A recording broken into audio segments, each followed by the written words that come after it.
Amém. Dá um sorriso de crente aí para quem está do seu lado. Profetiza alguma coisa na vida dele. Diga: meu irmão, Deus vai te pegar nessa noite. Aleluia. Oh, glória. Sabe como é que a gente fala lá em Santa Catarina, Itajaí? Uma linguagem bem nativa nossa. Quando a gente diz que Deus vai te pegar, a gente diz assim: tá pego, nego. Então, nessa noite, tá pego, nego. Amém? Querido, nós vamos viver momentos alegres aqui, dias alegres. Não porque nós estamos nesse seminário, mas porque, como eu disse ontem, tem algo aqui sendo feito com um propósito de Deus. E Deus vai tocar a gente aqui, Deus vai pegar a gente. Às vezes a gente busca ora.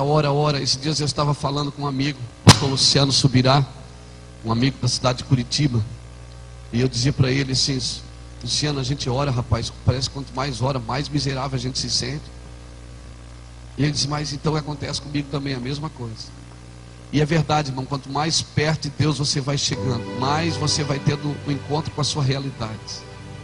Por isso que é tão difícil se aproximar de Deus às vezes.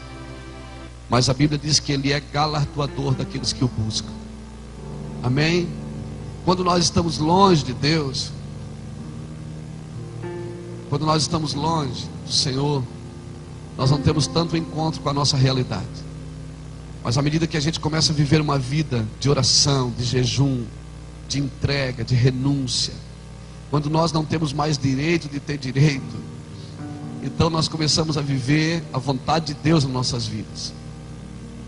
Então nós aprendemos uma coisa, que nós nunca vamos vencer a Deus. Eu nunca vi ninguém andar no extremo com Deus e não ser abençoado, irmão. Eu nunca vi. Amém? Eu nunca vi. Quanto mais você se render a Deus, mais Deus vai se render a você. A palavra não mudou, ela continua a mesma: chegai-vos a mim e eu chegarei a vós.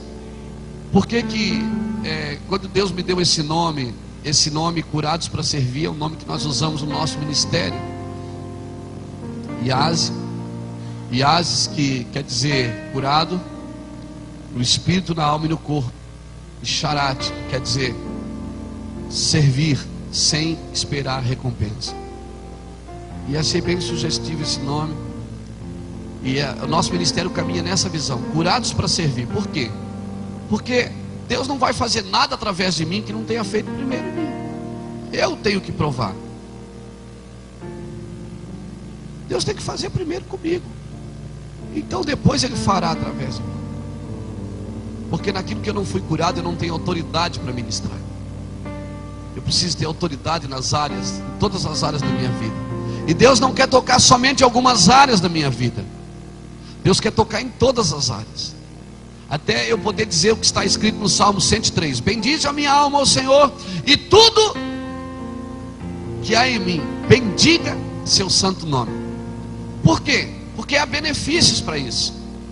Olha o que diz o verso 2: bendize a minha alma ao Senhor, e não esqueça de nenhum dos seus benefícios. É Ele que perdoa todas as tuas iniquidades e sara todas as tuas enfermidades, que redime a tua vida da perdição, te coroa de amor e de compaixão, que renova as tuas forças como a de uma águia.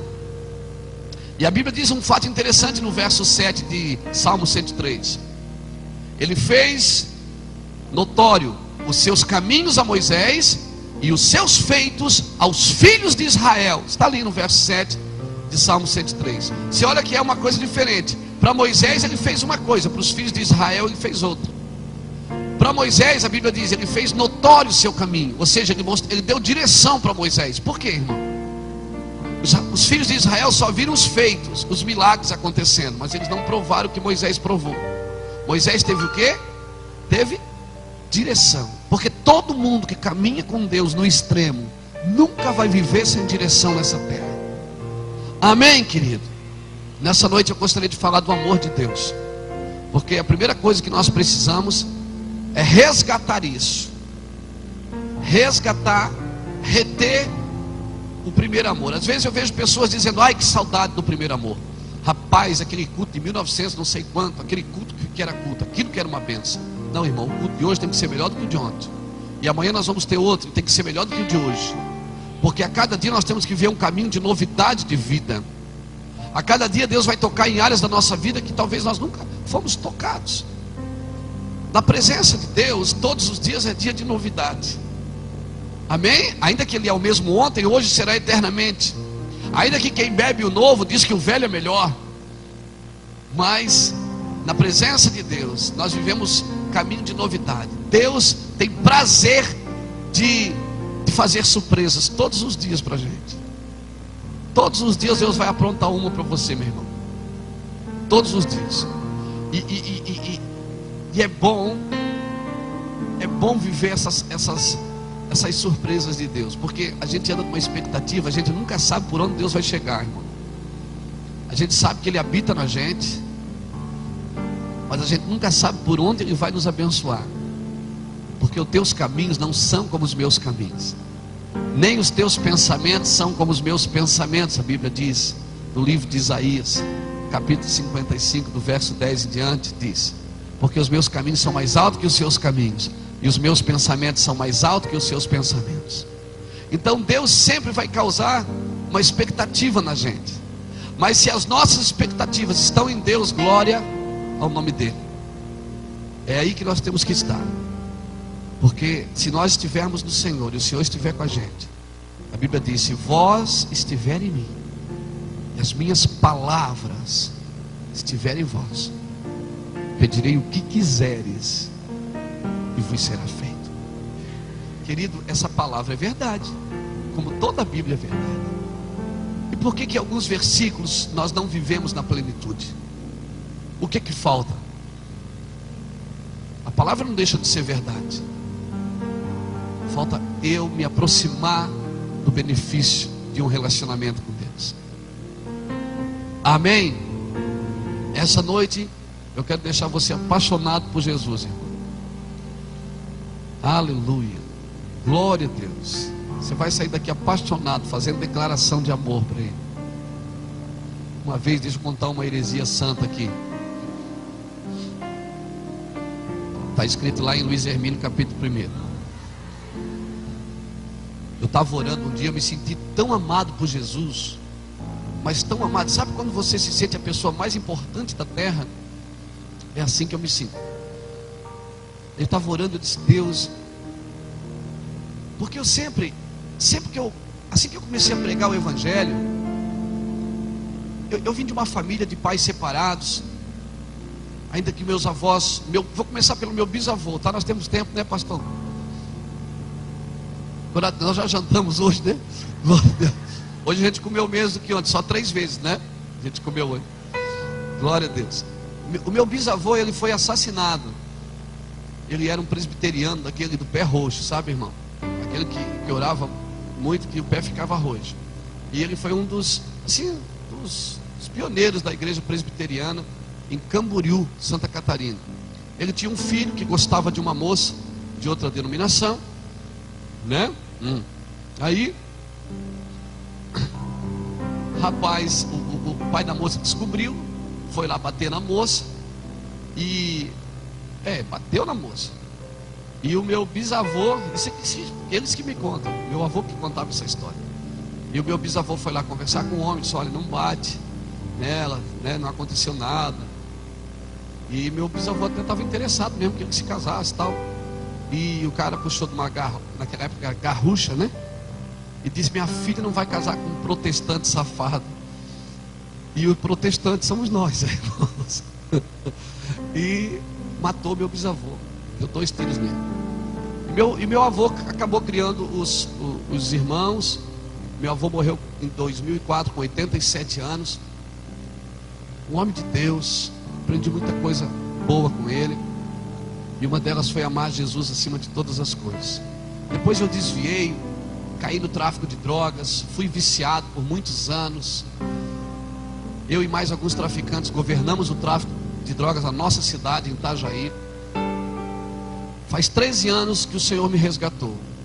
Mas mesmo drogado, queridos, às vezes drogado em roda de amigo, fumando crack, eu ficava cantando o hino da igreja. Glória para sempre ao Cordeiro de Deus, a Jesus o Senhor. Porque o diabo podia ter a minha alma, ele podia ter a minha mente, mas ele não podia ter o meu espírito, que já estava selado por Jesus. Quando aquela palavra diz que planta, ensina a criança no caminho que ela deve andar, querido, é verdade também, viu? Tudo na Bíblia funciona. Nós só precisamos praticar. E depois, meus pais se separaram. Eu fui criado mais na casa dos avós do que com meus pais. Hoje minha mãe mora comigo, ela vive só. Meu pai vive com outra mulher em outra cidade. Eu tinha na época 13 anos para 14 anos. Hoje eu tenho 41, faz tempo. Eu assim me sentia muito rejeitado por não ter um pai.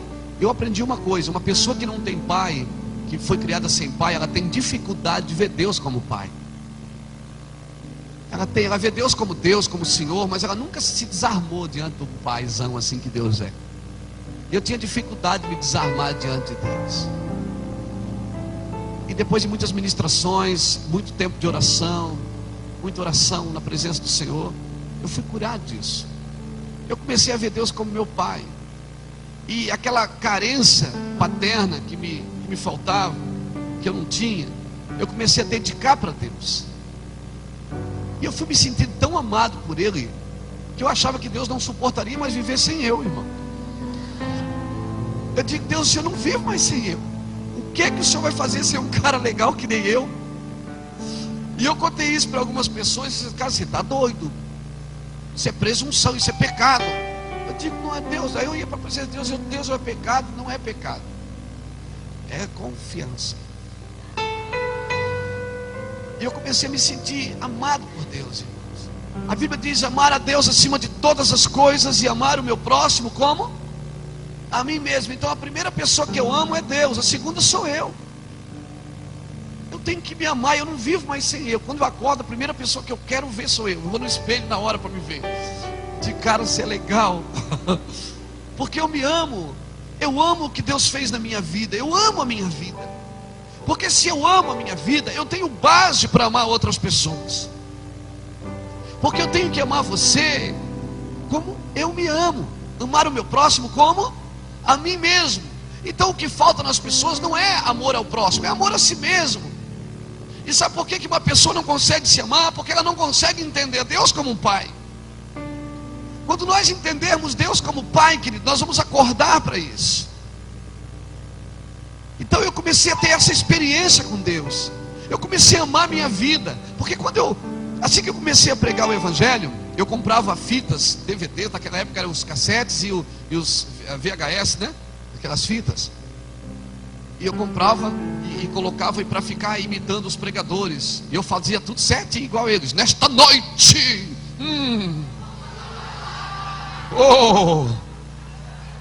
dava os gritinhos igual tudo. Recebe agora!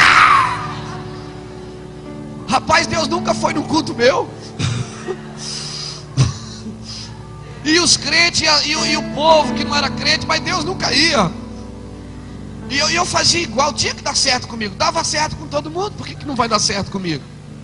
E eu comecei a pegar igualzinho.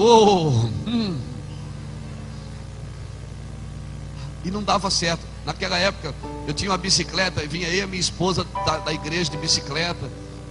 A igreja que eu era líder de jovem. Aí eu dizia assim: você viu que fiasco, Deus não me usa. Eu falo tudo errado. Meu português é chulo, eu não falo nada certo. Deus não vem, sabe? Eu não vou mais pregar, nunca mais eu prego. Aí eu ia para casa, chorava, irmão. Dizia: Deus, o Senhor usa todo mundo. Eu prego melhor do que eles. Eu sou muito melhor. E um dia Deus falou ao meu coração: disse: filho, eu queria usar um moço que eu tirei das drogas, que se chama Luiz Hermínio. Um moço que aproximadamente no meio de 6 a 7 bilhões de pessoas que permeiam a face da terra, ele é o único Luiz Hermínio que existe. Eu queria usar esse cara, mas eu queria usar ele do jeito que ele é. Eu queria que ele valorizasse a vida dele. Você está tentando ser uma pessoa ideal. Você não é real. Você quer ser uma pessoa que você não é. Como é que você vai pregar um evangelho de mentira desse jeito? Eu quero que você viva alguma coisa que eu estou plantando dentro de você. E Deus começou a ministrar no meu coração. E eu dizia: Deus, então me toca, sei lá, me visita. Deus disse: eu não visito, eu moro em você. Aqueles que me amam, eu e o Pai o amaremos, viremos para Ele e nele faremos morada. Irmão, quando eu entendi aquilo, eu comecei a criar um relacionamento com o Espírito Santo, de amizade mesmo, de saber que Ele está comigo, em qualquer lugar. Senhor, eu sei que o Senhor está aqui. Hoje eu estava comprando, é besteira talvez você achar isso, você pode me achar uma criança, mas não tem problema. Eu fui comprar, o pastor Wesley me levou em umas lojas aí para comprar umas roupinhas e tal, bem humildezinho, bem querido. Eu pegava e botava e dizia: Espírito Santo, você gostou dessa? Vou ficar. O que é que você acha? Não, porque se você gostou não tem problema, eu pago. Mas querido, você pode achar isso uma besteira, mas é esse tipo de relacionamento que eu estou falando para você. O relacionamento de detalhes. Amém? De detalhes, querido. De coisas pequenas. Porque se eu não sou fiel nas coisas pequenas, Deus nunca vai me confiar as coisas grandes. Então eu falo: Senhor, o que é que o Senhor gostou? Gostou? Ficou bonito? Quando eu estou me arrumando para ir para a igreja, eu digo assim: Deus, hoje nós vamos arrebentar nós dois. Nós vamos quebrar tudo, mas por favor, o Senhor tem que estar lá comigo. Querido, é esse relacionamento que eu estou falando para você. O relacionamento é como um casamento. Às vezes a gente aconselha alguns casais e um sempre põe a culpa no outro, né? Assim, ó, pastor, é ela. Não, é ele. Irmão, você quer saber se um homem adora a Deus e ama a Deus? Olha para ver como é que ele cuida da sua esposa. É a mesma coisa que ele cuida da obra de Deus. É a mesma coisa que ele toca o coração de Deus. Paulo diz em Efésios 5:30, pegou na veia. Eu estou sentindo uma unção. Eu senti que pegou na veia, irmão. Eu senti gente encolhendo assim no banco. Oh meu Deus, estou começando a ficar bom, Jesus. Paulo diz assim em Efésios 5:30. Se você trouxe sua Bíblia, vai anotando aí o que eu estou falando, tá, irmão? Eu já estou pregando, tá? Diga para o irmão que está do seu lado: pastor já está pregando. Fique tranquilo. Mas não vai ler a Bíblia? Não, quem vai ler a Bíblia é você. Leia a Bíblia aí. Paulo diz em Efésios 5:30 e 31, ele diz assim: deixará o homem a sua casa, unir-se-á a sua esposa, e serão os dois uma só carne. Aí Paulo para e diz: eita, esse eita é por minha conta. Eita, grande é esse mistério. Paulo diz: é mistério, é um grande mistério isso. Efésios 5:30 e 31. Ele diz: grande é esse mistério. Mas eu me refiro a Cristo e a igreja. Assim como o marido cuida da sua esposa, é assim que Cristo cuida da sua igreja. Por isso que o diabo luta para destruir os casamentos, para que não haja mais referência de intimidade. Amém? Intimidade. Diga comigo: intimidade. Eu não posso perder isso. Às vezes você está aconselhando os casais, o marido diz assim: mas pastor, ela reclama de barriga cheia, porque eu trabalho, eu dou duro, olha, é o dia todo, não falta nada em casa, pode abrir a geladeira, pode abrir os armários, está tudo aí. Mas às vezes, irmão, ela não quer um provedor só, ela quer um marido. E a mulher é a mesma coisa. Pastor, a roupa dele está sempre limpa, está tudo arrumadinho, tudo certinho, tudo cuidadinho, a casa está sempre limpa. Mas às vezes ele não quer uma pessoa que trabalhe na casa, quer uma pessoa que trabalhe nele. Intimidade, querido. Você não pode perder essa essência. E com Deus é a mesma coisa. Você não pode acostumar com Deus. Todos os dias você tem que renovar esse relacionamento com palavras de afirmação. Deus, eu te amo, eu não vivo sem o Senhor. Às vezes, irmãos, as pessoas vão crescendo no ministério, o ministério vai crescendo. O Senhor diz em outro texto, Mateus 13:31, o Senhor diz assim: o reino dos céus é semelhante a uma semente de mostarda, que depois que é plantada, se torna a maior hortaliça, e as aves do céu vêm e fazem o que nela? Se aninham embaixo. E depois ele continua na mesma parábola dizendo: o reino dos céus é semelhante a uma mulher que pegou 3 medidas de farinha e misturou tudo com fermento e levedou toda a massa. Irmãos, olha o que Deus está ensinando aqui. Vamos entender isso.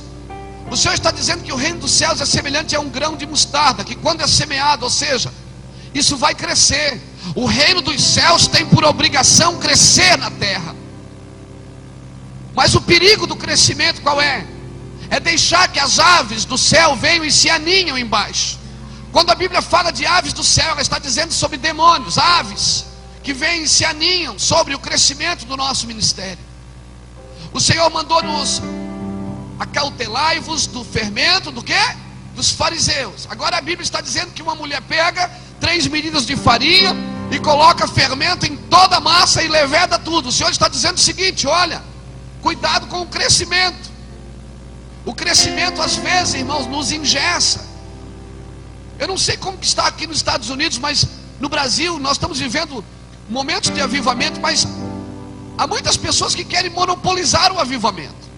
Há muitas pessoas que acham que o avivamento é da sua igreja, é da sua cidade. Não, querido, o avivamento não pertence a ninguém.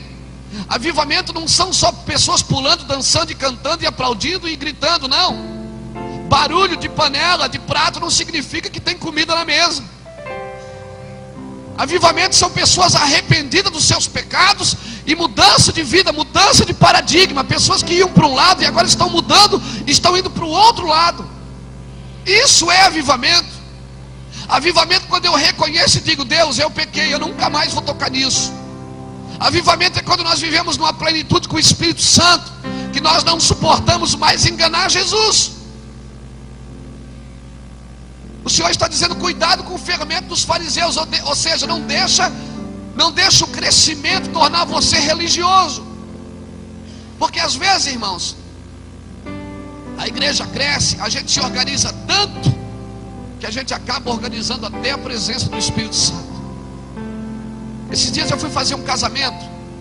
Rapaz, Deus falou muito comigo. Sabe aquela tarde que você passa a tarde com Deus? Ai, eu estava chapado aquela tarde. Meu Deus, eu bebi todas com Jesus. A Bíblia diz para não se embriagar com vinho onde há contendas, mas enchei-vos do Espírito Santo. Irmão, eu tomei demais. E eu estava ali à tarde: oh Deus, eu te amo, tu és meu amigo. Eu não vivo sem o Senhor, o Senhor também não vive sem eu, nós somos amigos. E tal, e daqui a pouco a minha esposa bateu: pai, você não vai no casamento? Você tem um casamento para fazer. Eu digo: pois é, vamos lá no casamento.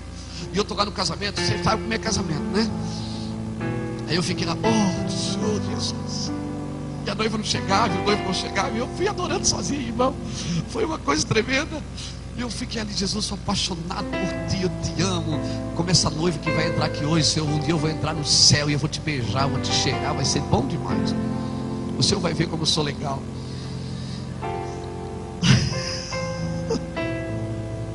Irmão, quando a gente está no começo do ministério, Deus até permite a gente ferir a rocha. Quando a gente está começando assim, já viu? Quando a gente está começando o ministério, a gente é tão alegre, né? Não é assim? Meu Deus, crente novo, você dá um pulo aqui que se acaba lá no banco. Aleluia! E daqui a pouco as lutas vão aumentando, o aleluia dele vai diminuindo. E aquela alegria vai se transformando em lágrimas. Daqui a pouco ele está jogado no chão. A oração dele já muda, mas graças a Deus.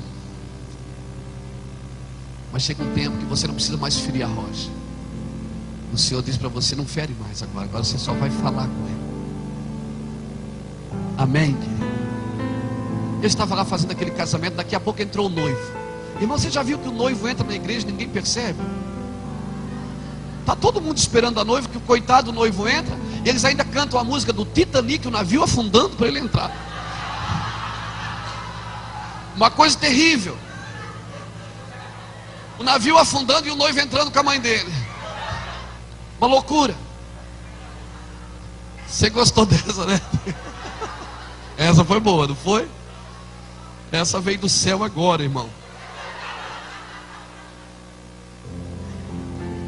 Aí o noivo entra, aquela loucura. E eu fiquei prestando atenção. O Espírito Santo falou assim: filho, fica olhando, presta atenção. Como que está a minha igreja?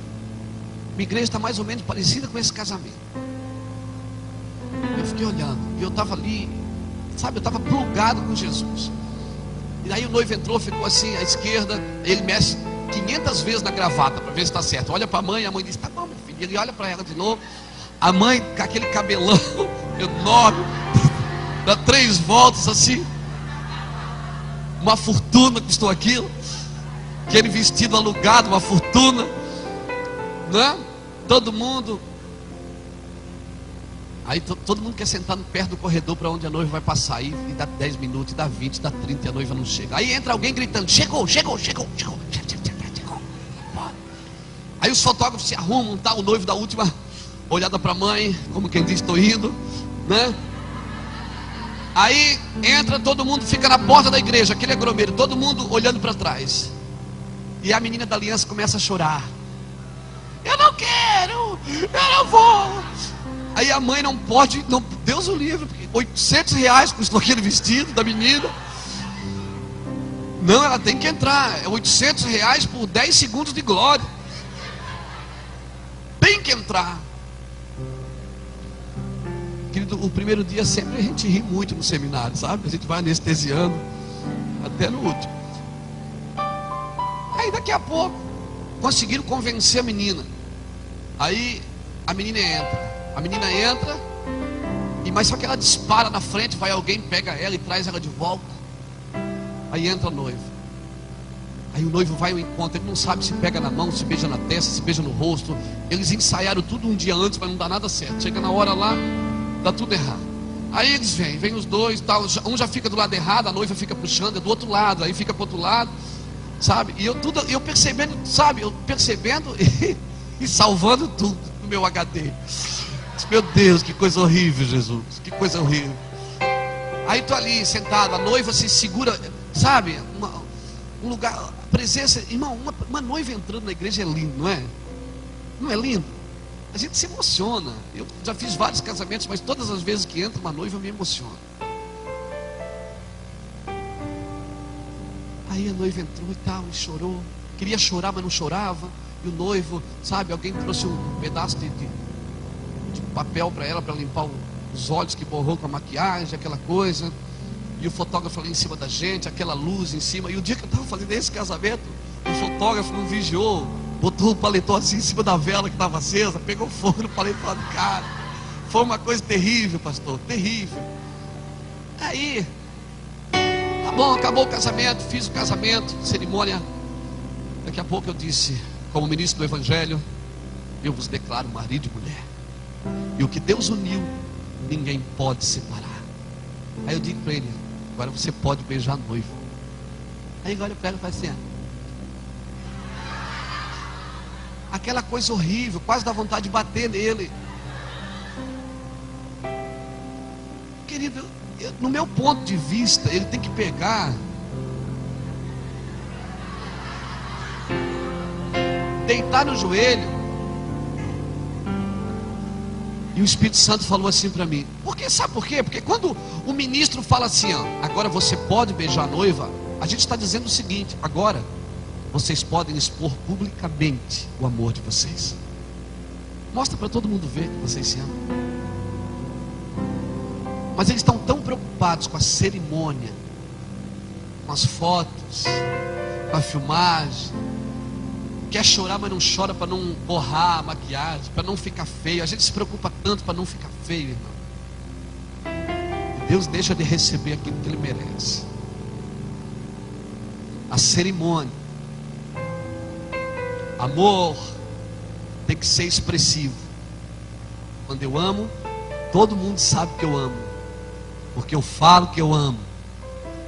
Eu digo para todo mundo ouvir: saiba-se em toda a terra que eu amo Jesus. Aonde eu estou, Jesus, Ele tem um agente ali. Eu estou no avião, sentou do meu lado, já era, irmão. já era. Hoje nós tivemos a felicidade de encontrar uma pessoa que veio comigo no voo. Ficou em Miami, veio de carro e a gente encontrou ele de novo. Deus tem um mistério aí, meu irmão. Mistério.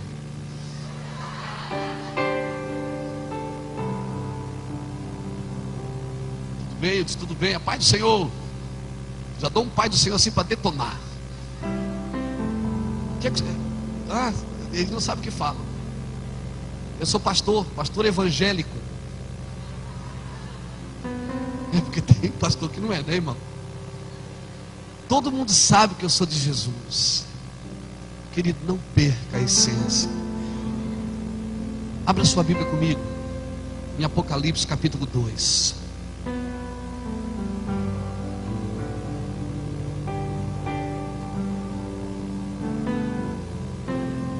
Oh, aleluia.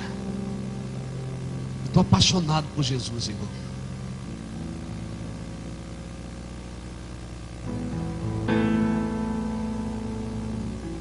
Eu não vou perder nem um dia. Jesus não vai perder nem um dia comigo, porque todos os dias eu vou tocar Ele com a minha vida. E eu não preciso que Jesus me dê alguns presentes para me sentir mais crente. Porque se Jesus parasse comigo agora e não fizesse mais nada na minha vida, eu ainda ia me sentir o cara mais importante da face da terra. Porque eu sei aonde eu estava e aonde eu estou. Eu sei. Apocalipse capítulo 2 diz assim: ao anjo da igreja de Éfeso escreve: isto diz aquele que tem na mão direita 7 estrelas e que anda no meio dos 7 candeeiros de ouro. Conheça as tuas obras, o teu trabalho, a tua perseverança, e que não pode suportar os maus, e puseste à prova os que se dizem apóstolos e não são, e os achaste mentirosos. Tens perseverança, e por causa do meu nome sofreste e não desfaleceste. Tenho, porém, contra ti que deixaste, olha, não é perdeste, é deixaste, ficou em algum lugar, deixaste o teu primeiro amor. Lembra-te de onde caíste, arrepende-te e pratica as primeiras obras. Se não te arrependeres, brevemente virei a ti e removerei do seu lugar o teu candeeiro, se não te arrependeres. Querido, você conhece a história aqui, carta que João escreveu. Jesus mandou que João escrevesse as 7 igrejas: igreja de Éfeso, Esmirna, Pérgamo, Tiatira, Sardes, Filadélfia e Laodiceia, que significam os 7 períodos da igreja na terra. A igreja de Éfeso, igreja que viveu na era de 1 a 1 ano 100 aproximadamente, considerada por alguns teólogos como a igreja decadente. Depois veio a igreja de Esmirna, a igreja perseguida, do ano 100 ao ano 312, 315. Depois veio a igreja mundana, a igreja de Pérgamo, do ano 315 aproximadamente ao ano 600. Depois veio a igreja profana, a igreja de Tiatira, a igreja de 600 até 1700 aproximadamente. Depois veio a igreja morta.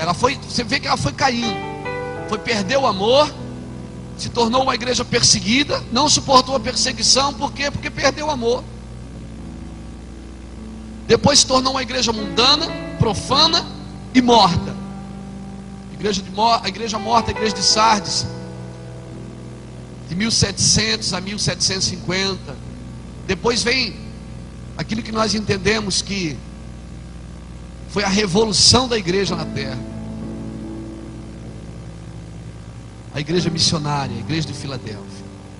Para essa igreja o Senhor disse: eu sei que tu tens pouca força, contudo não negaste o meu nome, guardaste a minha palavra. Farei com os que da sinagoga de Satanás venham e se dobrem diante de ti. Ao que vencer, vou fazer de vocês colunas no meu templo. Olha, a igreja que trouxe até aqui os nossos dias o evangelho. Só que daqui por diante,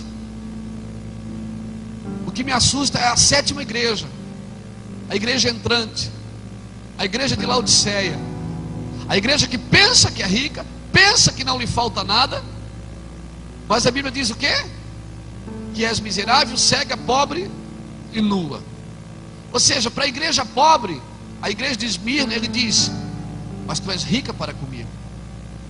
Para a igreja que pensa que é rica, irmão, pior do que não ter é não ter e pensar que tem. Porque se a gente não tem e sabe que não tem, a gente vai atrás para conseguir. Mas quando a gente não tem e pensa que tem, não faz nada para mudar. E um dos maiores problemas da igreja que nós estamos entrando, e por isso nós precisamos resgatar o primeiro amor. Porque, irmão, a Bíblia, ela é clara: as 10 virgens vão dormir, só que 5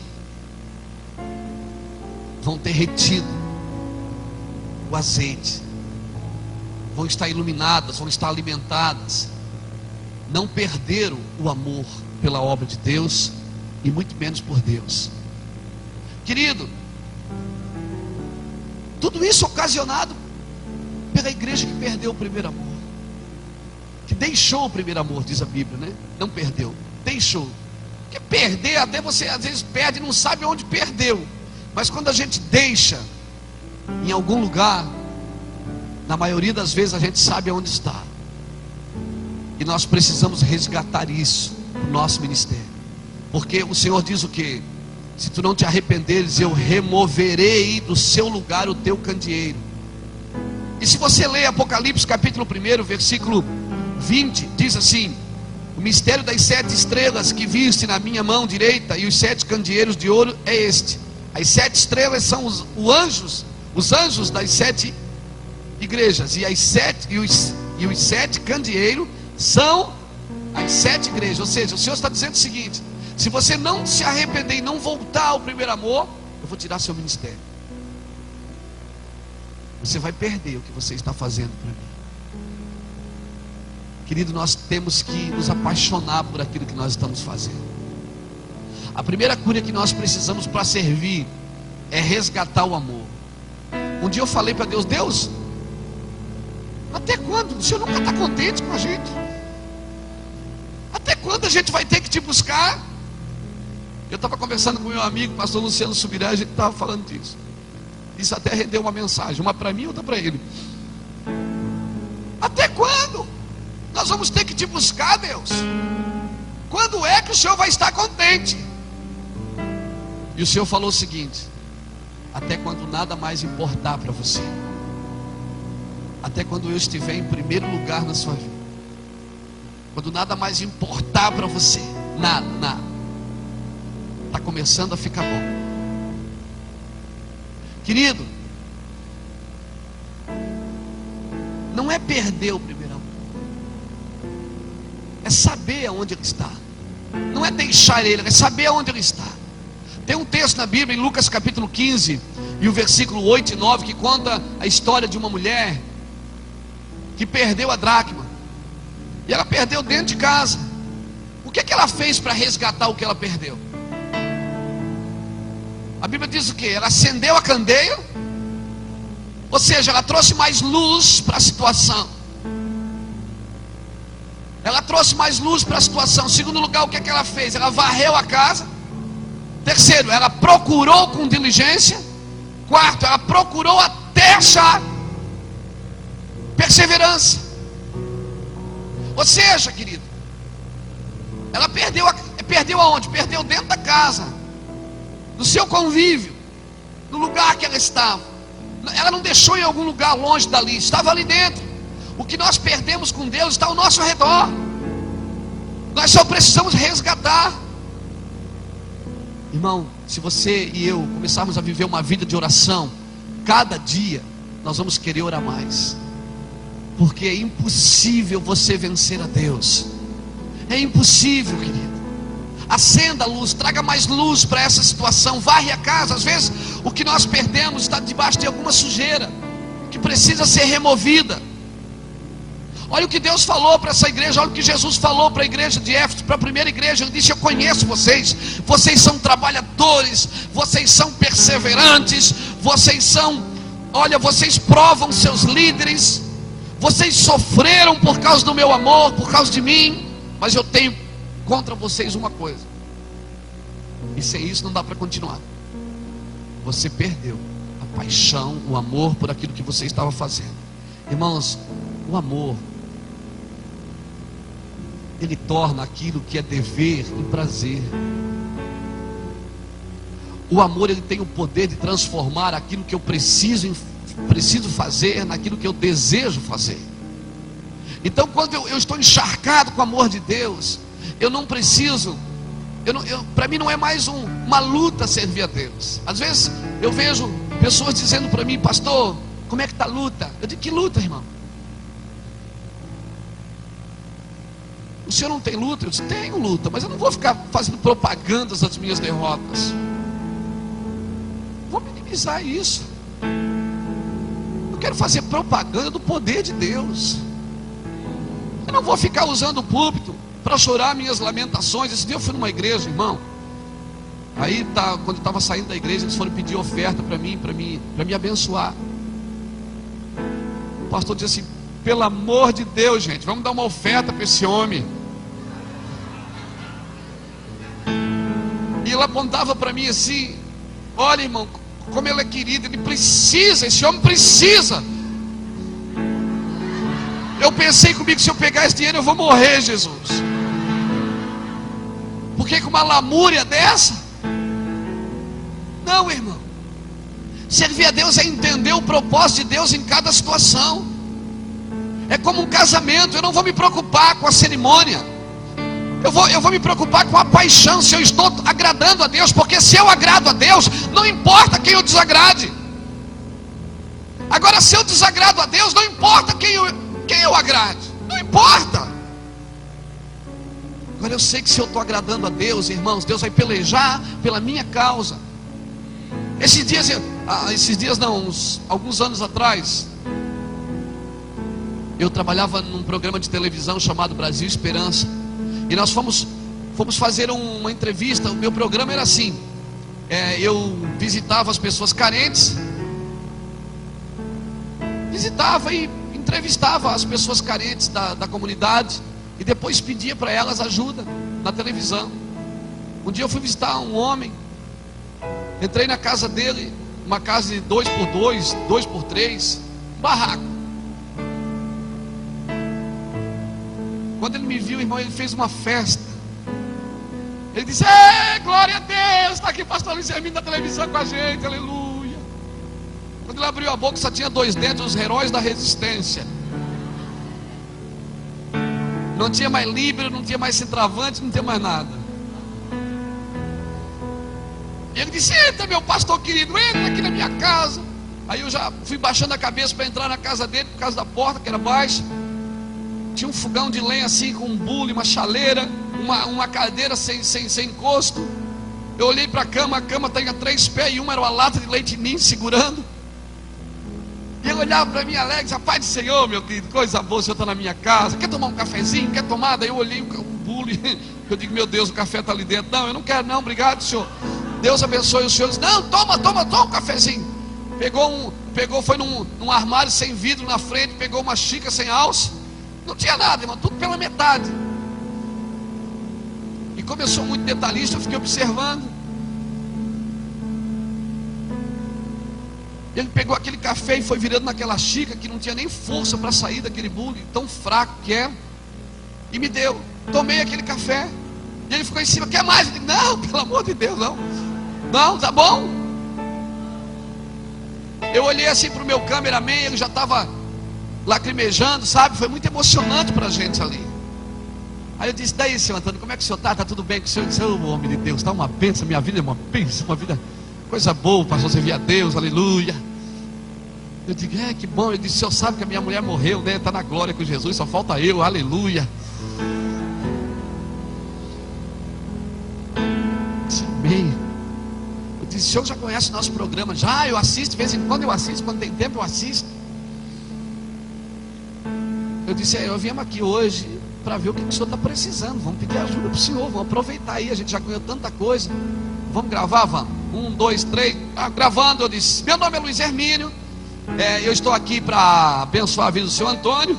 E quero dizer que é um prazer estar aqui com ele. Eu olhava assim para a câmera com aqueles dois dentão. E eu dizia assim: agora nós estamos aqui. Eu quero pedir para os nossos telespectadores ficarem atentos, porque nós vamos ajudar esse homem hoje. Eu daqui, você daí, porque se o nosso problema é grande, Jesus é maior e tal. Todo aquele marketing cristão, né? Aí eu olhei para ele e disse: estamos aqui na casa do seu Antônio. Tudo bem, seu Antônio? Tudo bem, graças a Deus, aleluia, glória a Deus. Eu disse: estamos aqui com a televisão. Eu gostaria de saber o que é que o senhor está precisando. Quando eu botei o microfone na boca dele, ele olhou e disse: não precisa de nada não, graças a Deus, aleluia. Aí eu disse: corta, querido, corta. Tá bom. Eu disse: senhor Antônio, seguinte, senhor Antônio, aproveita, homem, nós estamos aqui com a televisão. O senhor pede aqui, a gente pede no ar, vai ganhar para o senhor. Mas eu não preciso de nada, homem, o que é que eu vou pedir? Irmãos, eu tentei gravar 3, 4, 5 vezes o programa e eu não consegui gravar a cabeça do programa aquele dia. Eu fui para o canto da sala assim, eu disse: meu Deus, como é que alguém pode ser feliz? Da sala que que era tudo junto, né? Sala, cozinha. Eu disse: como é que alguém pode ser feliz nesse lugar? Deus disse: meu filho, eu trouxe você aqui para conhecer o meu amor. Qualquer lugar é o melhor lugar do mundo na minha presença. O que esse homem tem não está aqui dentro dessa casa. O que esse homem tem está dentro dele, e isso ninguém pode tirar. É uma alegria que ninguém pode tirar. Esse homem me ama, e ele não me ama por aquilo que eu dou a ele. Ele me ama por aquilo que eu sou para ele. Queridos, eu fui tão ministrado naquele dia. E Deus tem feito isso comigo. Eu trabalho com moradores de rua. Recentemente nós compramos um terreno para a igreja de quase 2 milhões de reais.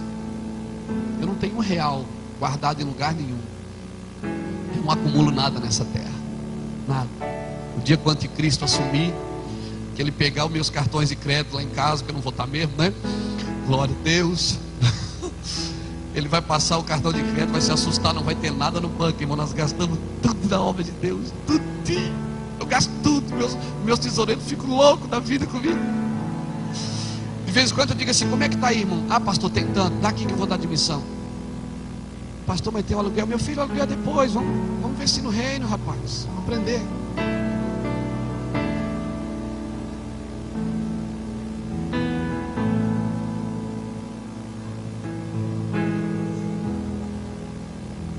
Curados para servir.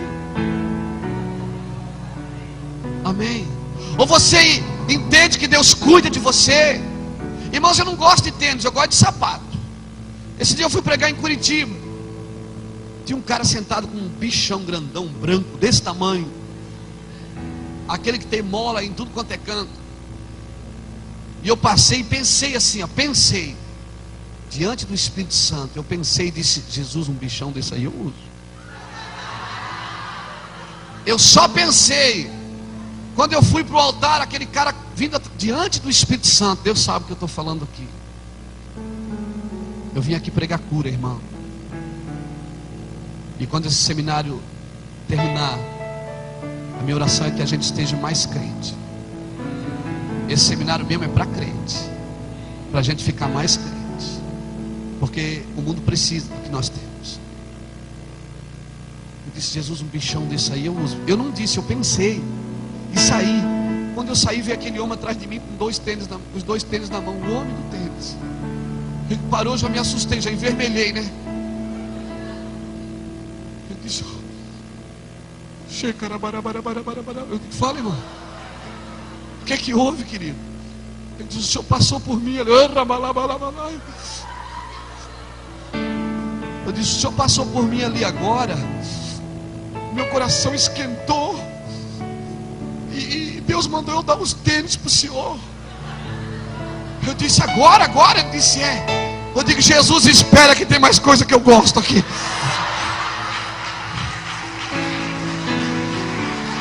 Deus cuida de você, meu querido. Eu prego o evangelho há 13 anos. E eu nunca deixei de ir a lugar nenhum para Jesus por falta de dinheiro.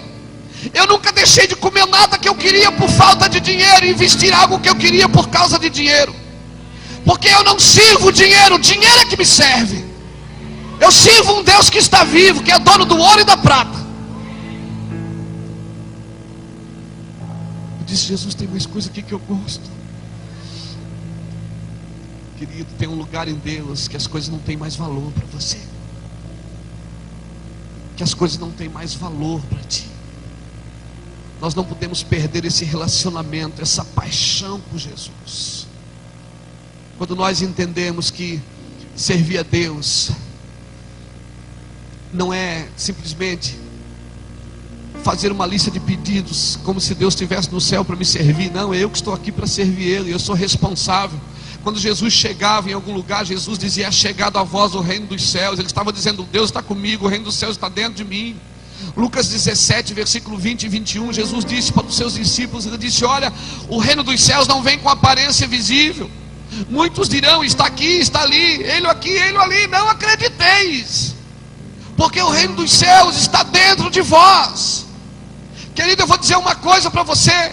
Se você quer um ano de prosperidade, planta trigo. Trigo dá, em um ano você colhe. Se você quer uma década de prosperidade, plante árvores.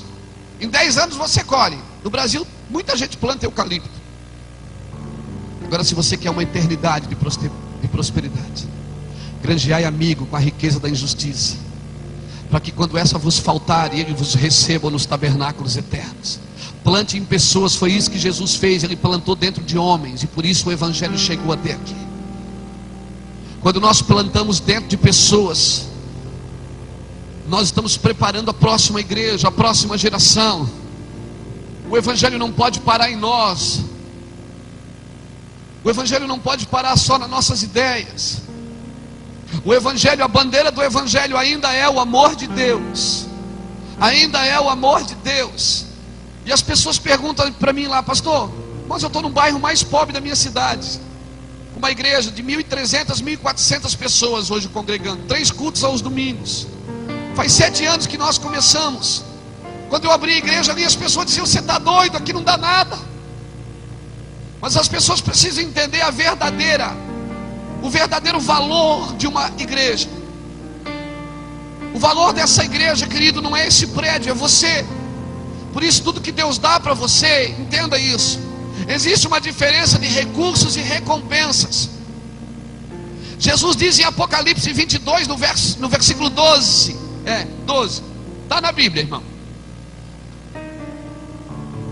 Ele diz assim: cedo eu venho, e a minha recompensa está comigo, para dar a cada um segundo a sua obra. Querido, ele está dizendo o seguinte: o que eu tenho para você vai vir junto comigo, Luiz Hermínio. O que você ganha nessa terra não é recompensa, é recursos. Tudo que Deus dá para você aqui é recurso. Quando você entender que Deus trouxe você para os Estados Unidos, não foi só para ganhar dinheiro, cara, mas foi para estabelecer o reino de Deus, um reino entre vocês. Quando você entender que Deus não trouxe você para cá só para se dar bem na vida, quando você entender que se dar bem na vida é servir a Jesus com tudo que você é, com tudo que você faz e com tudo que você tem. Com o que eu tenho, tudo que é em mim, bendiga seu santo nome. Quando eu entender isso, então, querido, vai acabar a perseguição, vai acabar a miséria, vai acabar a dificuldade. Quando eu disse ontem que a igreja precisa ser batizada de convicção, é isso.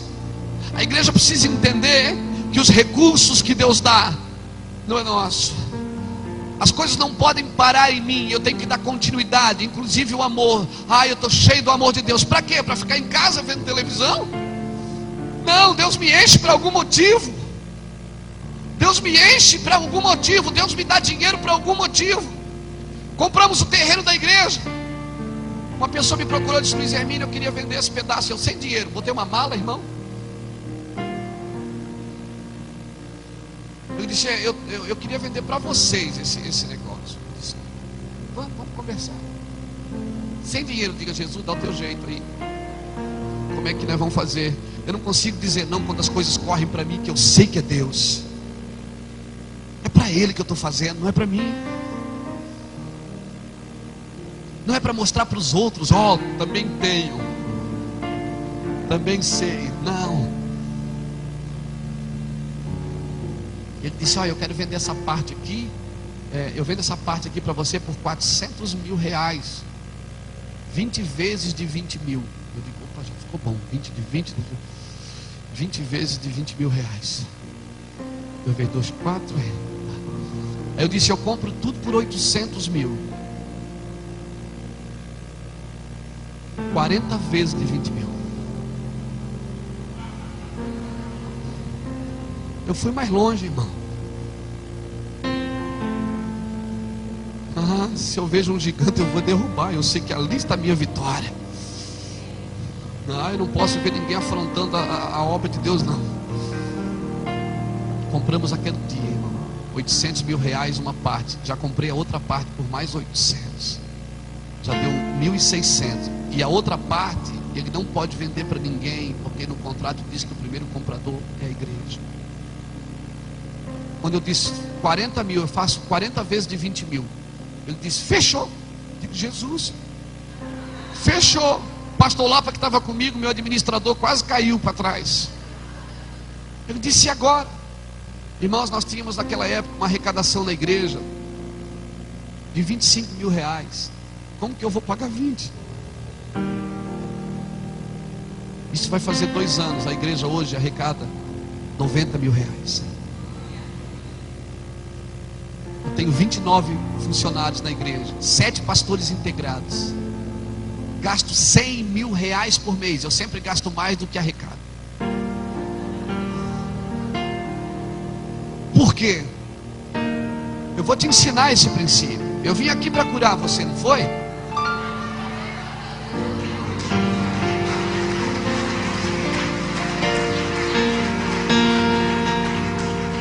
A visão sempre vai ser maior que o recurso.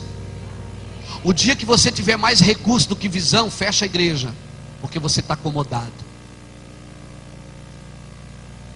Você está sempre correndo atrás de alguma coisa, irmão. Nós gastamos 100 mil reais por mês. Todo o dinheiro, todo o material que eu vendo, obra de Deus. Toda oferta que eu ganho, obra de Deus. Recentemente nós gravamos um CD de música na igreja. Meus meninos que viajam comigo, 18 mil reais gastei no CD. Eu tinha que pagar 10 mil reais na quinta-feira, pastor. A minha tesoureira tem 2. Eu só tenho 2 que uma é pouco, 2 é para tribular mesmo, irmão. Eu já tenho 2. Porque eu brigo com uma, a outra fica resolvendo. Enquanto eu estou brigando com uma, a outra está resolvendo as coisas. Ela disse, pastor, tem que ver, pastor, amanhã caiu um cheque de 10, amanhã é o cheque. Eu digo, eu sei, mas amanhã é o cheque. Pois é, o senhor esqueceu do cheque. Cala a boca, irmão, eu não esqueci do cheque. Irmãos, o cheque caía na quinta. Na quarta-feira, na semana passada, uma pessoa de Florianópolis, que eu mal conheço, não tenho amizade, não me lembro nem o nome dela quando ele me ligou. Quando ele me ligou, eu não me lembrei nem o nome dele. Ele disse, pastor Luiz, meu nome até agora também não lembro. Roberto, Ricardo, Alexandre, é uma coisa assim, parecida. Mas eu sei que foi o enviado de Deus. Ele disse, Deus mandou eu te dar uma oferta, meu pastor. Eu disse, tá bem, querido. Você quer o número da conta? Ele disse, não, eu vou aí levar para você. Vou pegar meu carro, irmãos. Florianópolis fica a 90 quilômetros de onde eu moro. Ele foi lá, me levou 10 mil reais em dinheiro. E disse, eu estava orando essa madrugada, 4 horas da manhã, o Senhor me tirou da cama. Esse dinheiro, pastor, eu estava guardando para comprar uma coisa para mim. Deus mandou eu dar para você. Eu comecei a chorar e disse, pega suas incrédulas.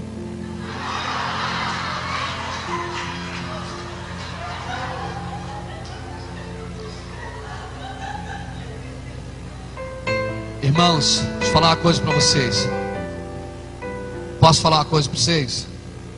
Posso? Deixa eu falar. Não, deixa eu falar. Isso tudo aqui é muito bonito, não é? Mas não é de vocês. O que Deus tem para vocês é muito maior. Eu profetizo que a bênção do Senhor vai correr para a vida de vocês. Amém? Vocês não vieram aqui só para fazer calçada, cortar grama, faxinar. Vocês vieram para cá para estabelecer o reino dos céus e a alegria dos brasileiros nessa nação. Vocês vieram para cá para isso, amém? Bate palma que nem crente, irmão. Foi isso que vocês vieram fazer aqui.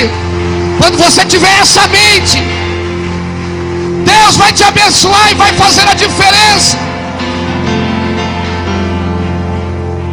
O mundo está vivendo uma transição econômica e a igreja vai fazer parte disso.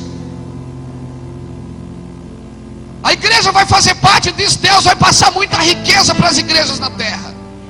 E sabe de uma coisa? Nós nem vamos precisar fazer campanhas de prosperidade na igreja, porque nós vamos acordar, nós vamos despertar e vamos entender que tudo que Deus me dá não é para acumular, a ordem de Deus é negociar e até que eu venha.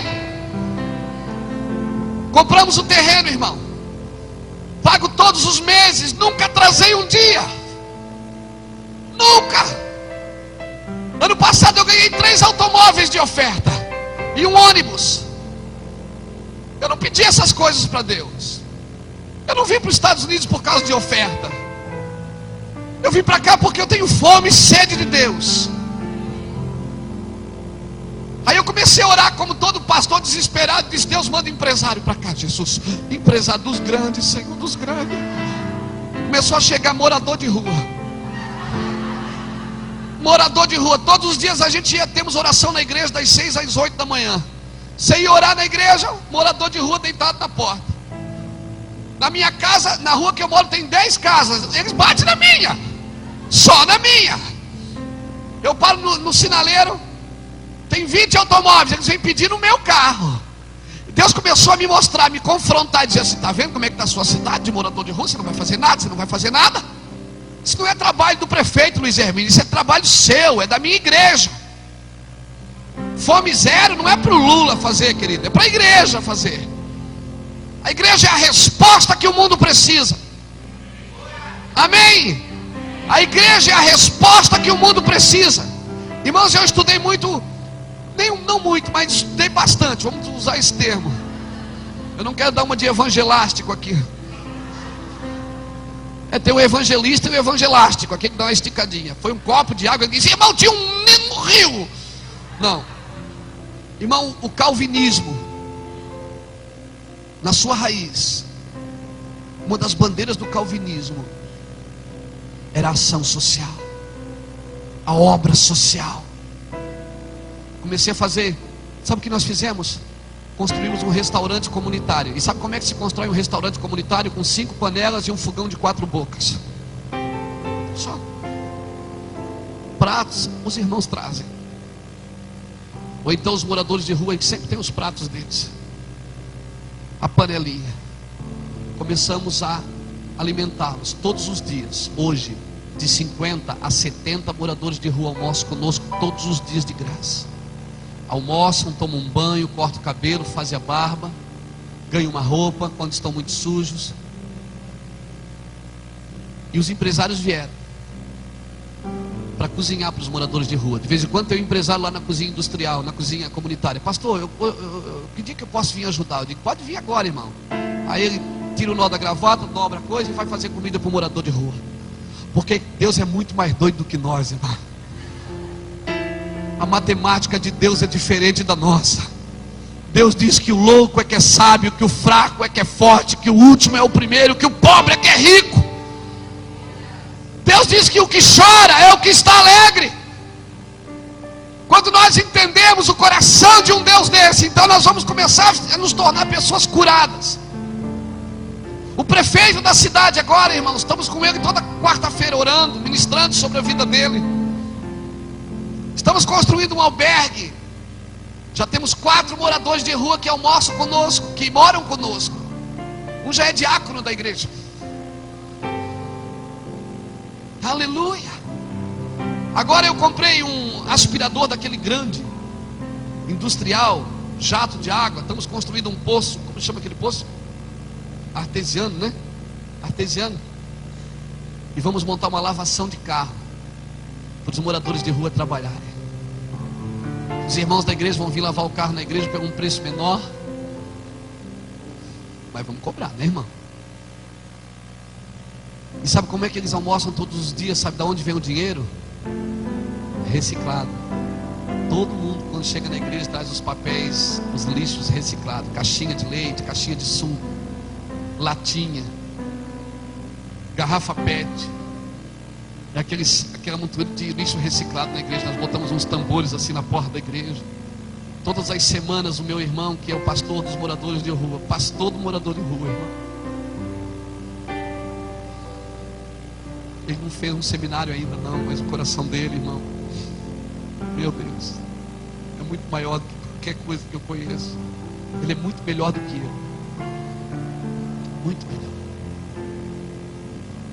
Todas as semanas nós juntamos aquele reciclado, botamos na caminhonete que nós ganhamos da Polícia Federal, uma caminhonete que foi presa com cocaína. Nós entramos com um pedido de fiel depositário e ganhamos a caminhonete. Juntamos o lixo ali, botamos na caminhonete, levamos e vendemos. Com o dinheiro daquele lixo nós sustentamos o restaurante. A ideologia o slogan vendendo lixo para tirar gente do lixo. Se Deus pode fazer isso com o meu lixo, o que Ele não pode fazer com a minha vida? Querido, quando você tem amor por aquilo que você faz, o teu dever passa a ser um prazer. Até o teu lixo tem unção. Até o teu lixo é algo que Deus vai usar para estabelecer o reino dele. Querido, não deixe as coisas parar em você. Não fique, eu costumo dizer lá na igreja, não chore pelo leite derramado. Continue criando a vaca, ela vai dar outra cria, vai dar outro leite. Você não nasceu para esperar as coisas acontecer, você nasceu para fazer as coisas acontecer, mas faça no amor de Jesus. Amém, querido? Se nós não fizermos nada, às vezes nós oramos, dizemos assim: Deus, me dá mais fé. E Deus diz: para quê? Você não faz nada com a fé que tem, para que quer mais? Oh Deus, aumenta a minha unção. Para quê? Querido, a fé e a unção não aumentam com a oração, aumentam com a ação. Quando eu ponho a mão e digo: Deus, me usa. Sabe como começou meu ministério? Numa bicicleta. Eu ganhei um celular de um amigo, Pastor Lapa. Hoje ele ligou, o pastor Wesley estava comigo. Pastor Lapa, meu amigo de infância, o pai dele morreu, ele foi para a igreja. Quando ele chegou lá, ele deu de cara comigo. Eu era tão apaixonado por Jesus que eu ficava gritando na igreja: aleluia! Tinha alguns crentes que faziam assim, olhavam para trás. Eles viam onde eu estava, eles saíram de perto de mim e para o outro lado. O pastor Lapa esse dia testemunhou que quando ele chegava na igreja com a esposa dele, ele dizia assim: ai, não vão ficar perto do Luiz Hermínio não, que ele grita muito. Vamos para outro lugar. Irmão, ele trabalha comigo no ministério hoje. É o vice-presidente do ministério, trabalha conosco já há 7 anos. Nós já estamos juntos desde 98 fazendo a obra de Deus. Ele me escuta gritando e vai me escutar o resto da vida dele. Ele me deu um celular e eu mandei fazer uns cartãozinhos chamados Viatura do Amor. Batia nas casas, ia de casa em casa. Pai do Senhor, meu nome é Luiz Hermínio, eu sou da Viatura do Amor. Grandes coisas, não era nada. Vida. Eles perguntavam: o que é isso? Eu digo: não, é um órgão sem fins lucrativos. É um órgão.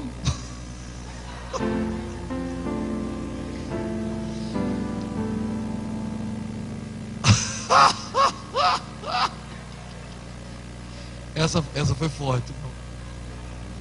Nem Salomão em toda a sua glória teve um ministério desse. E sabe o que eu fazia? Juntava 2 caixas de alimento por semana, batendo nas casas e pedindo alimento. Cansei, irmão, de entrar dentro de ônibus e gritar: ei, pessoal! Eles olhavam e diziam: Jesus ama vocês, Deus tem uma obra linda na vida de cada um. Eu era chapado por Jesus, irmão. Cara, viciado, traficante, morrendo de câncer nos pulmões. Eu acordo no dia 1º de dezembro de 1995, alguém me leva para orar na casa de uma mulher que mais doida. Cheguei lá, a mulher gritando. Ela apontou para mim e disse: eu sei porque tu estás aqui assim, te digo eu. Eu digo: meu Deus. E profetizou tudo o que acontece na minha vida hoje. Deus me tirou do tráfico de drogas. Irmãos, pessoas pararam na minha casa. Tinha um cara que foi na minha casa e disse: Luiz, eu ganhei 5 mil reais para te matar. Meu apelido não era, ele não me chamava de Luiz, era Mino. Luiz Hermínio me chamava de Mino. Eu ganhei 5 mil reais para te matar. Mas cara, fica na igreja, fica aí, que é o único lugar que você está protegido em Deus. Hoje meus mais dois irmãos, tenho mais dois irmãos, todos dois são pastores. Um é pastor da casa de recuperação, o outro é pastor dos moradores de rua. Meus filhos estão na igreja, minha mãe congrega comigo. Tem um programa de rádio que pega em 40 cidades do meu estado. Faço programa de televisão, viajo o mundo. Esse ano ainda vou a 10 países pregar o evangelho. Como que eu não vou adorar Deus, cara? Mas eu confesso uma coisa para você: nada disso vale a pena se eu não sentir Ele todos os dias. Nada disso vale a pena. Nessa noite, querido, eu quero desafiar você a chegar mais perto. Chega mais perto. Você vai aparecer naturalmente. Jamais eu imaginei que eu estaria fazendo o que eu estou fazendo hoje, irmãos. Eu sei que eu não tenho capacidade nem física, nem teológica, muito menos intelectual, nem financeira. Mas eu não tenho que fazer o que eu sei. Eu tenho que fazer o que Deus mandou fazer. E as coisas vão acontecer, querido. Graças a Deus. Hoje eles me chamam de apóstolo Luiz Hermínio. Eu sou apóstolo, minha esposa é apostila.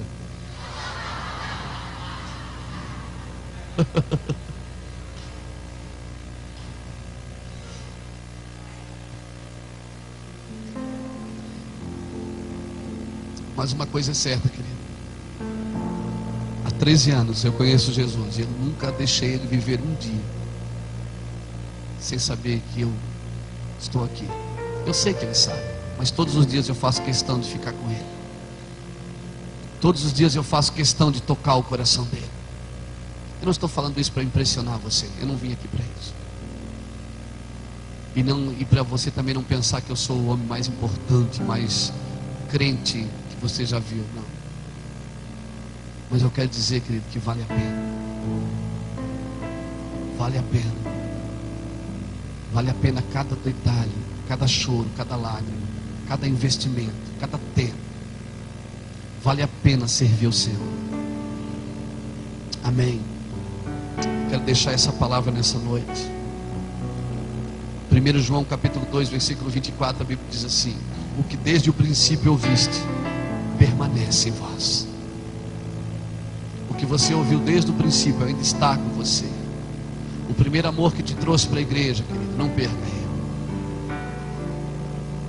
ele. 1 João 2, versículo 24 diz: o que desde o princípio ouviste, permaneça em vós.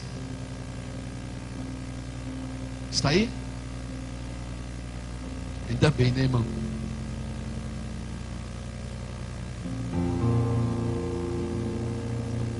O que desde o princípio ouviste, permaneça em vós. Se em vós permanecer o que desde o princípio ouviste, também permanecerei no Filho e no Pai. Você não pode esquecer o que Deus falou para você. Ele não tem amnésia, amém? Tudo que Deus prometeu vai se cumprir. Vai se cumprir. Quem nasceu para vencer, vai vencer. Quem nasceu para liderar, vai liderar. Quem nasceu para ser um pastor, vai ser. Quem nasceu para ser um profeta, vai ser. Quem nasceu para conquistar, vai conquistar. Ninguém pode parar o que Deus plantou em você. Amém? Louvado seja Deus. Eu quero deixar essa palavra nessa noite para você, querido. E a minha oração é que nessa noite Deus pegue você. Que você saia daqui mais apaixonado por Jesus. Mais apaixonado. Não se preocupe com a cerimônia. Vai dar tudo certo. No final dá tudo certo. Se não está dando tudo certo é porque não chegou no final ainda, tá, irmão? Mas no final sempre vai dar tudo certo. Sempre. Deus sempre vai nos abençoar. Ou você investe sua vida em alguma coisa, ou você vai desperdiçar ela com alguma coisa. Ou você faz as coisas acontecer, ou você espera acontecer. A ideia de Deus é: pratica as primeiras obras. Que primeiras obras são essas, pastor?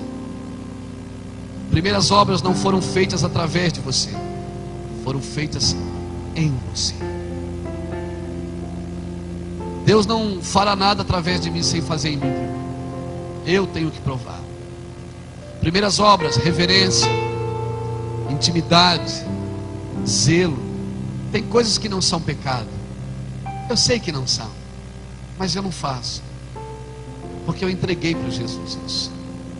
Se a igreja perder a reverência, irmãos, ela perde a vergonha. O zelo, a primícia, o primeiro lugar sempre é do Senhor. Honrar o Senhor significa distinguir, fazer a diferença. Honrar é muito mais do que obedecer, querido. Obedecer é uma atitude externa. Uma pessoa pode obedecer porque ganha para obedecer, porque é imposto para ela, ou porque ela tem medo, então ela obedece. Agora, honrar não. Honrar é uma atitude interna. Eu estou honrando porque eu quero. Até para os filhos é diferente. Efésios capítulo 6, versículo 1, a Bíblia diz: filhos, obedecei os vossos pais, porque isto é agradável a Deus. O verso 2 diz assim: filhos, honrai os vossos pais, porque este é o primeiro mandamento com promessa, para que tudo te vá bem e que acrescente teus dias na terra. Irmão, o benefício não está na obediência. Obediência é obrigação. Honrar, ela sobrepuja a obediência. É muito maior honrar. Por isso que quando o Senhor fala de dinheiro, lá em Provérbios 3, 9 e 10, ele diz: honre o Senhor com as primícias da tua renda e com as tuas fazendas. Não é dar ao Senhor, é honrar. Porque Deus prefere não receber do que receber sem honra. Deus prefere que você não faça se você não faz com honra. Não tem coisas difíceis para te fazer, querido. As coisas se tornam difíceis quando a gente faz sem paixão, sem amor. Quando a gente coloca o nosso coração ali, então não se torna nada difícil para Deus. Ô irmão, é um prazer para mim estar aqui com vocês. É uma bênção. Eu estou muito feliz, porque para mim não é um dever vir aqui pregar para você, é um prazer. Eu nasci para isso, eu não sei fazer outra coisa. O dia que eu não prego, esses dias, eu e a minha esposa fomos em Gramados, no Rio Grande do Sul, entre o Natal e Ano Novo. Um pastor amigo meu nos deu uma cortesia. Só, pastor, vou te abençoar, quero que você vai passar uns dias no hotel com a sua esposa lá. Eita Deus, foi eu e minha esposa, e eu não fui para orar, tá, irmão? Não fui orar, não fui jejuar. Veio a minha esposa e meus filhos. Foi bênção. Ficamos um dia, piscina com água quente, coisa linda de morrer. Segundo dia, terceiro dia, ela olhou para mim e disse assim: amor, será que não tem uma igreja aqui para a gente ir? Não está dentro da gente. Não tem como parar isso. Aleluia. Não tem como parar. Aonde eu vou, eu levo meu MP4. Eu tenho a Bíblia em áudio. Quando eu não estou lendo, eu estou ouvindo. Eu durmo com aquele MP4 no ouvido, ouvindo a Bíblia, chapando, plugado. Pensai nas coisas que são do alto, Paulo diz em Colossenses capítulo 3. Buscai as coisas, primeiro ele diz: buscai as coisas que são do alto. Depois ele diz: pensai nas coisas que são de cima. Por quê? Porque como é que eu vou buscar se eu não penso naquilo? Porque os pensamentos dão início às minhas ações. Eu tenho que pensar naquilo que eu quero. Irmão, eu estou aqui, mas eu já estou pensando no que eu vou fazer, no que eu quero de Deus. Eu dou ideias para Deus. Você dá ideia para Deus? Você já pregou para Deus, irmão? Prega para Deus e faz um culto e convida ele. Prega para ele. Moisés pregou para Deus, deu certo. Deus disse: eu estou com raiva de vocês, eu não quero mais de vocês, eu vou mandar só um anjo. Moisés disse: não, peraí, vamos conversar. Peraí, como é que o senhor vai mandar um anjo? O senhor tira a gente de lá, o que os outros vão dizer? Que o senhor é um Deus muito mau. Ele disse: né, Moisés? Então tá bom, eu vou mandar um anjo. Moisés disse: não, mas se o senhor não for, então a gente também não vai, que a gente não vai largar o senhor agora, né? Tá bom, Moisés, eu vou fazer tudo que você está pedindo. Ô irmão, como é que um homem chega num lugar desse em Deus, hein? Primeiro Deus leva Moisés para o Egito, para ele pensar que ele era alguma coisa. Depois Deus leva ele para o deserto, para mostrar para ele que ele não era nada. Depois, os últimos 40 anos da vida dele, Deus usa ele como o maior legislador que o mundo já conheceu, para mostrar para o mundo o que Deus faz com aquele que não é nada. Deixa Deus mostrar para o mundo quem você é, querido. Não se preocupe em aparecer. Você vai aparecer naturalmente, porque não se pode esconder uma lâmpada debaixo de uma vasilha, mas se coloca no alto para que ilumine toda a casa. Seu negócio é buscar Deus, o negócio de Deus é mostrar você para o mundo. Vá para a presença de Deus e fique lá, e não saia de lá até as suas convicções estarem afinadas. Depois Deus vai mostrar você para o mundo vai conhecer a palavra que está dentro de você, o teu amor por Jesus, a tua unção. Aleluia. Honra ao Senhor. O primeiro lugar é dele. Deus não deixa ninguém tomar o primeiro lugar que é dele.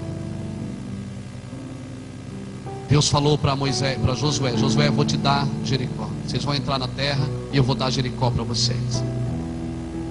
Só que Deus deu uma ordem para Josué, disse: olha, vocês não podem pegar nada de lá. Agora há um paradoxo aqui, peraí. As leis da guerra diziam que quando você vencia uma batalha, você podia pegar todo o despojo, era seu. Por que Deus não deixou pegar de Jericó? Porque Jericó era a primeira cidade da terra prometida, e o primeiro sempre é de Deus. Tudo, irmão, tudo que eu faço eu dou o primeiro para Deus. Eu compro uma camisa, eu compro duas, uma para dar para alguém. Se eu compro um sapato, eu compro dois, um sempre para dar para alguém. Eu gravo um CD, o primeiro eu dou para alguém. Eu escrevo uma apostila, o primeiro eu dou.